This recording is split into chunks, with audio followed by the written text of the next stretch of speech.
મફુ કાકાનું દેશી ઘી. દેશી ગાયનું શુદ્ધ ઘી.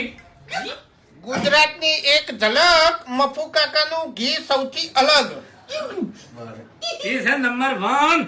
ઈ હાસુ. મફુજી હા જી તો એક નંબર છે હો. આ એટલે એક નંબર જ હોય. દેશી ગાયનું શુદ્ધ ઘી છે. એ ભેળસેળ વગરનું. ઈ વાત બધી સાચી છે, પણ અત્યારે હરીફાઈના ધંધા છે બરોબર, હા અને ગ્રાહકો બધા હરખા ના હોય. હા. અમુક ગ્રાહકો એવા છે કે આ જેની લેબોરેટરી કરશી અને લગીરે ભેળસેળ અંદર આવી નહીં તો તમારી પથારી ફરી જાય.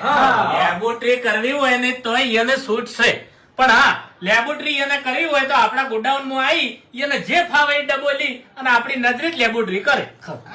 ઈ તો બરોબર છે. હે મફુજી, હા.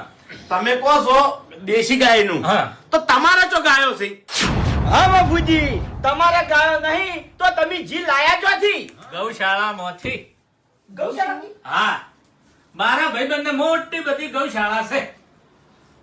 બરોબર, ગૌશાળામાંથી લાયા એમ? હા એટલે હારી ચીકણ જ તૈયાર થાય બધું. હા બરોબર, ઈ તો બરોબર છે, હા. પણ ભાવ હું રાખ્યા છે? ભાવ હા? ભાવ આના 2100 રૂપિયા. એ મફુજી કેવી વાત કરો ભલા આદમી. 2100 રૂપિયા ના હોય બજારમાં 800-900 રૂપિયા કિલો મળે છે. બજારમાં 500 રૂપિયા મળે છે, 400 રૂપિયા મળે છે, 200 રૂપિયા મળે છે. પણ એરી જી ભેળસેળ્યું કોહડ 200-400 રૂપિયા પ્યોર જી મળે. આ પ્યોર જી ગેરંટી વાળું છે, એટલે આનો 2100 રૂપિયા ભાવ રાખ્યો છે. એમ નહીં, ઈ તો અત્યારે પબ્લિક ને ખબર જ છે, કોઈ અત્યારે બધા ચકરી નહીં. પણ તમે જ્યાં કિંમત 2100 રૂપિયા મિલી છે અને તમે એમ કહો છો કે દેશી ગાયનું હા. શુદ્ધ ઘી છે, હા. બરોબર?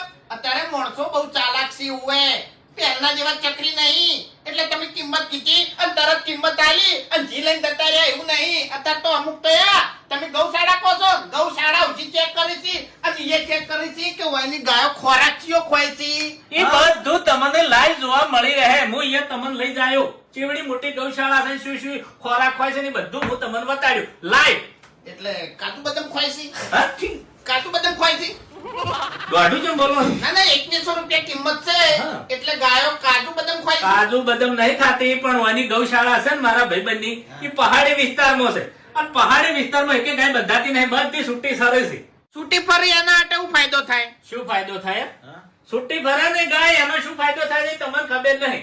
ગાય છૂટી ફરતી હોય પહાડી વિસ્તારમાં એટલે અલગ અલગ વનસ્પતિ ખાતી હોય, અને અલગ અલગ વનસ્પતિ ખાતી હોય એટલે આ જેની ગુણવત્તા ઊંચી હોય. એના 2100 રૂપિયા છે એમ ને? હા, આ ભાવ ઈનો.